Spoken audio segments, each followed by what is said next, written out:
There are a ton of things I wish I knew when I first started this game. I've been playing for a few years now, and as I think back, some of these things took me hundreds of levels to figure out. And as the title suggests, one of these things I didn't learn until level 1000. If there's something that you wish you knew sooner, drop it below, and yours just might be featured in the next video. Let's dive into it.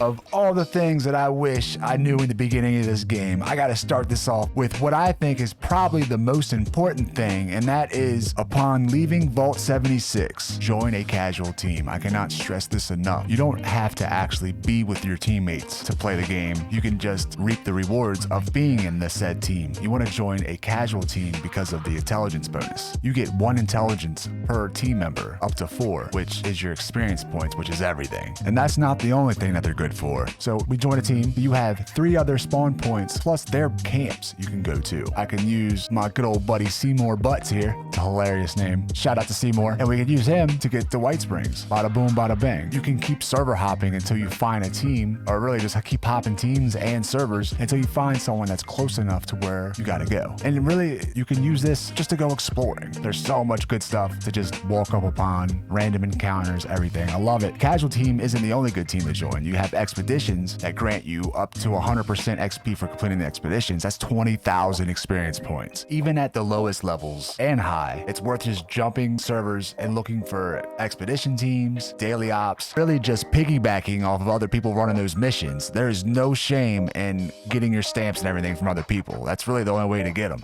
As soon as you get out of that vault, I can't stress it enough. Hold start and jump in a team. It's completely vital, in my opinion.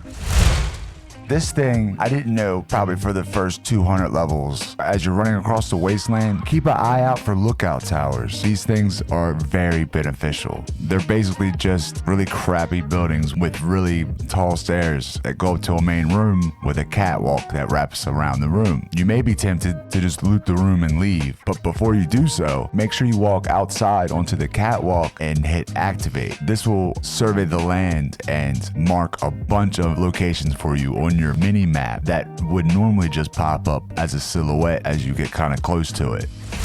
Has the right side of your screen ever looked this ridiculous? Say you want to concentrate on just one quest. Say I want to just find Ella's research instead of all this crap. Well, I can hit RB on that quest and it'll show me it on the map. At this point, you can make only this active and bam, now I only gotta worry about one quest. Prime example of this becoming a problem is when you're doing this quest for the refuge, when you're trying to get your daily up to go on your expeditions. A seasoned player, a well-experienced player, after doing this for a second, you realize, okay, you're going for the circles, but it can get confusing if you see the diamonds in the distance and it's telling you to go somewhere else, or if it's a door leading you outside to another quest. When you're first starting the game, any quests you encounter are set to automatically appear at the top right of your screen. You could set this to however your gameplay style is. It's definitely worth popping open your menu and adjusting all the options in there.